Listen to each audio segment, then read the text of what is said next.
يقول روائل البارجيل حسين البلوشي كلمة ثمك، ثمك أي فمك، ونقول مش ثمك أي امسح فمك. وساعات ترى نحن في الإمارات نقول حلج، حلج، وهم الثم وحد مثل شعبي اللي يبغي يطعمك يدل وين؟ يدل ثمك، أي بالمصري بؤك، بؤك، إيه يعرف بؤك.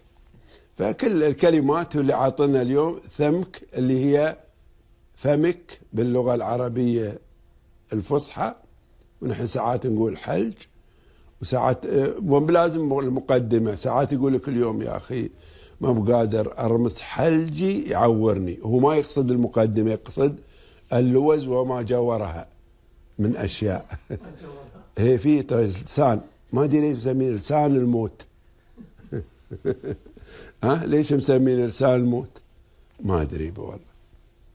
أنا حيد أول ما خبرونا عن لسان الموت تميت إلا ساير عند الجامعة طالعوا ورا تطالعوا ولا ساعات ما أشوفه أضرب فيه بجلي بجلي. واحد يقولون حلج اللي ما يعرف يمسك السر، يعني يقول اسمي فلان حلج، لكن بعد ترى حلج ساعات اللي دائما يراجع الدواء المحلية ويحاول أن ياخذ يعني شيء منهم بهذه الطريقة، فيقول لك إنسان هذا لا إنسان ما عليك منه، هذا حلج، بيعرف كيف يجيب حقه منهم كذي بعد.